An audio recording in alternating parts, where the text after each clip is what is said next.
What's up YouTube, Scott Scotty Tradition back with another video. I got a PSADNA submission back in the mail from Garrett at Slab City, Mr. Card Cutter. I had sent this full service submission in back in February and just got it back a couple days ago, so about 5 months it was away, so quite a while, but it was a awesome success and I went 8 for 8 on my submission, so just going to take the time and go through the results of that.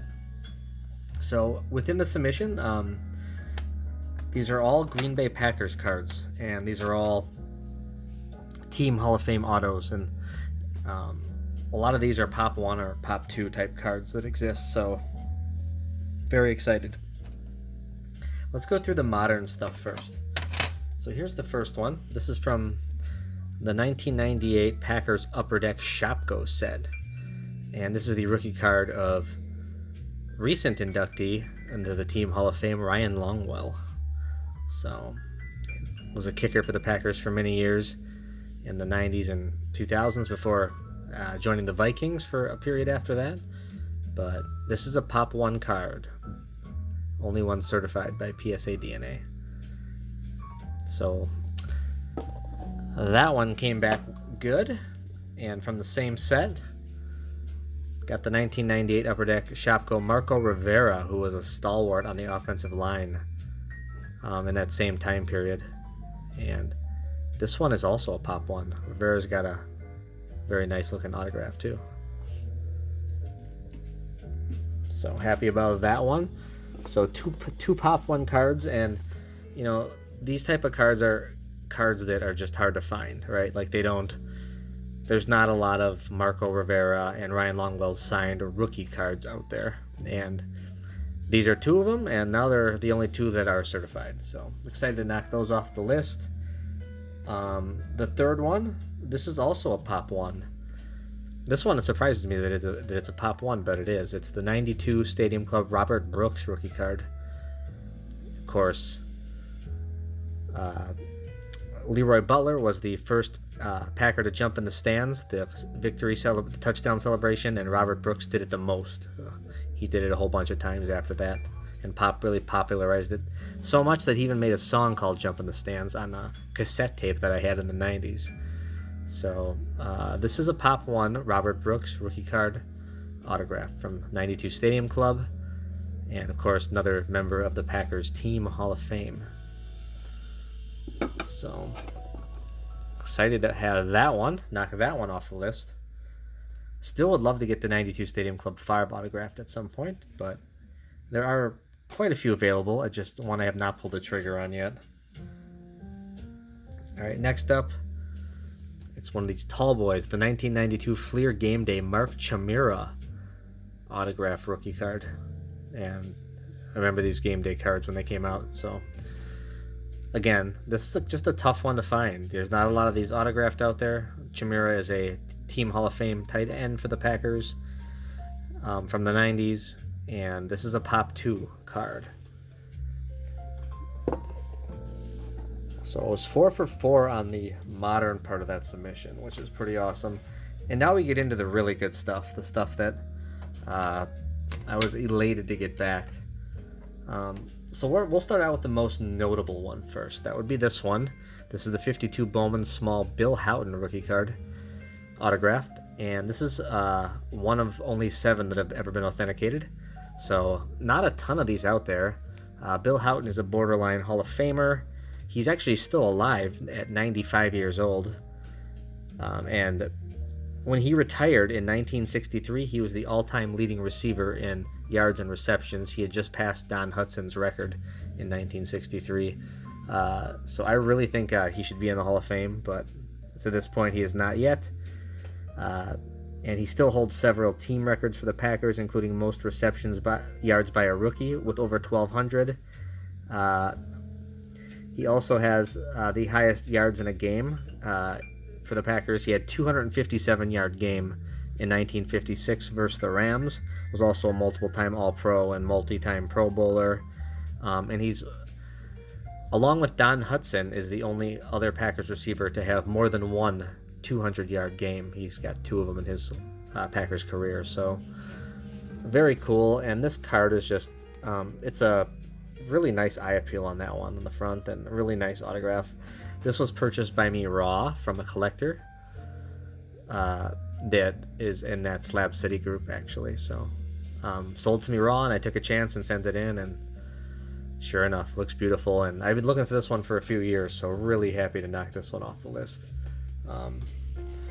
It had been a long time. There's two other Packer rookie cards from this year, the Fred Cohn and also the Bobby Dillon, which I already have. But this was the bugaboo. This is the one that I had a real hard time finding, and just really glad to knock that one off the list. So that's the most notable of the vintage ones. And then these other three are just really freaking hard to get. So we'll talk about this guy next. This is Elijah Pitts. I had actually sent one of these in late last year that came back as questionable authenticity. I really think that one is legit though, so I may send that one in again. But finally got one to pass, and this is just a beautiful, bold autograph right here. This is one of only 3 that have ever been authenticated. And the reason for that is because Elijah Pitts died in 1998 at only age 60, so didn't have the time to sign a lot of these. And he was kind of a third-string running back for his first several years with the Packers. But eventually, in 1966, his time to come up would shine when Paul Hornung got hurt that season. And, for instance, Elijah Pitts was the leading rusher for the Packers versus the Cowboys in the 1966 NFL championship game. And he would go on to score 2 touchdowns in Super Bowl I, which is awesome.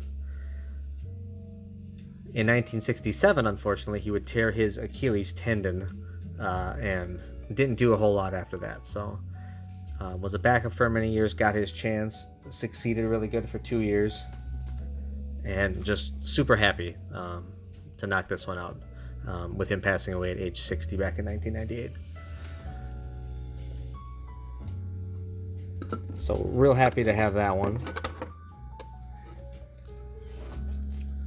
And then 2 more to go here. I'll go with this one because I'll talk about that last one. Last one's real interesting. But this one is the 67 Philadelphia Leroy Caffey. I was actually able to pick up his rookie card autographed earlier this year, and that's a Pop 1. And guess what? This one is also a Pop 1 from 67 Philadelphia. And the auto on this one is really nice. The one I have on his rookie card is a little faded and in the background, but this one's just beautiful. And Leroy Caffey was a linebacker from those great Lombardi defenses. And unfortunately, Caffey passed away at only age 52 back in 1994 to colon cancer. So unfortunately, just didn't sign a lot of stuff, right? I mean, that's why this is a Pop 1, and then the other one I have, the 65 Philadelphia rookie card's only a Pop 1 as well. So finding this one is just like the chance to buy it is the time you see it, and that's what I did. All right, and last but not least, again, we're 8 for 8. The 71 Topps Lionel Aldridge rookie, a defensive end for the Packers in the 60s and in the 1970s, and extremely scarce. This is one of only 2 that have ever been authenticated, and the reason for that is because, again, he passed away young. He died at only age 56 in 1998, so didn't even make it to 60 years old. And after his playing days, unfortunately, had a lot of issues with his mental health and was eventually diagnosed as a paranoid schizophrenic, and spent like years like wandering the country, homeless, traveling around, just going from town to town. He was misdiagnosed a few times early on, and then eventually apparently made his way back to the Milwaukee area. And the whole story is just wild. I'm sure getting hit in the head a bunch of times playing football didn't help, that situation, if that was something he was predisposed to. But there's kind of a sad story overall, but just a wild story. So needless to say, he didn't sign a lot of stuff, And to find his autograph on this card is amazing, because he was a really good player. He was, Lombardi said that he was probably quicker than Willie Davis, who's a big-time Hall of Famer. So yeah, that is a tough one there, and that card carries a lot of story with it. So, and I'm definitely a sucker for the stories. So, not going to find a lot of Lionel Aldridge autographs out there on rookie cards, that's for sure, or anywhere in general. There's just not a lot out there. So that was a success. 8 for 8. Took 5 months, but I'm glad I sent these in, and my list is dwindling on the amount of cards that I need to complete the autographed complimentary set to the Team Hall of Fame set. Very excited about that. Also really excited about the National coming up next week, Wednesday. Can't wait to get there. Probably leaving Wednesday morning sometime. We'll get there for the sneak peek on Wednesday, and going out, have dinner plans already, going out to eat. So just cannot wait for that. Just super excited. Love this time of year when the National's right around the corner. Also got I got 4 cards in a mail day that I came in, so we'll do that in another video. This one I just want to keep just PSA DNA related. So thanks so much for watching. Love to hear your comments on some of these cards, or if you remember some of these Packer players, because I know this isn't like Michael Jordan, LeBron James, Tom Brady stuff here, but this is like, to me, this is better than any of that, because of the stories that these come with and the scarcity of these cards, these autographs. So thanks so much for watching, and we'll talk to you again soon.